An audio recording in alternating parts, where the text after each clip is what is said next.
Dia ilmu pegahkan dan nak ke perang. Alhamdulillah orangnya kita perang. Orangnya sibuk antara TNI ganggang. Alhamdulillah. Apa sebab belum perang? Dia yang ke laut kat itu. Di orang yang baru nak pakaian ke Cina ya. Ya.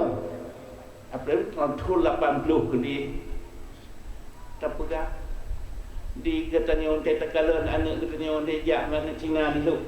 Alhamdulillah senang anak tu aja. Bahkan kata anak katanya ni. Ha? Ha? Monya dia anak Cina nak pakaian dia ini dia anak katanya lubu-lubu di luar dia. Ha? Tekalan perumah tu katanya manta muda. Tekalan dengan hangkalah katanya orang Cina. Ha? Tekalan pakaian sang-sang perumah Cina dengan perumah katanya sabar. Katanya nama saya yang anda mu tahu dek elau kampung boleh yang mana bukan? Ya, menyunan kalau pegah kat perang lu. Alhamdulillah dengan perangnya Cina kadiwe kadian dagang urang tu. Nya minta dia urang benar pakaian kah? Dan ada kana. Jangan ada penting tahap kedua. Penting tentu pakaian tentunya dah lahina di orang kana pakaian terturi ohnya urang prima. Dengan buat orang Aceh mana, tu Jakarta, tu Malaysia, semuanya di orang ini kamu pakai pakaian tu, pakaian orang beriman ketuk jilbab. Sekira hananya mana pati lagi bui mana hina,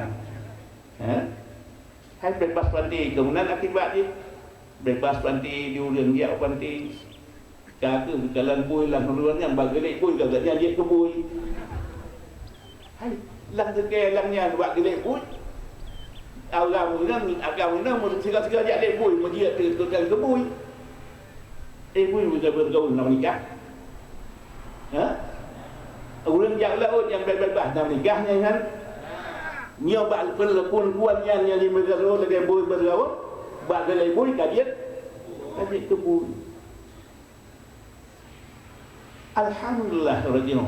Kita nyo urang Aceh karena pakai beragam kita di urang Aceh karena pakaian urang beriman. Dia yang contoh tu Malaysia tu Jakarta bukan apa asal kau urang beriman kalau yang pakai pakaian Muslim. Ya.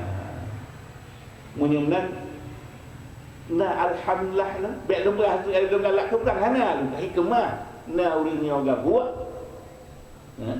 Hikmah gabuk urangnya ditanya kana pakaian munyak bek tua long katanya tak pakai berat wajib tak berat heboh ilmu tauhid ilmu fiqh ilmu tisah la heboh ilmu yang fatuhin ngan tak berat ilmu tauhid taturi Allah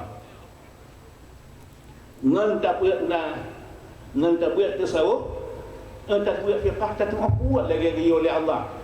Dari hotel semayang, hotelnya, cara berdoa, cara tung aurat, sebagainya. Dengan tak buat ilmu tasawuf tak kuat akibat.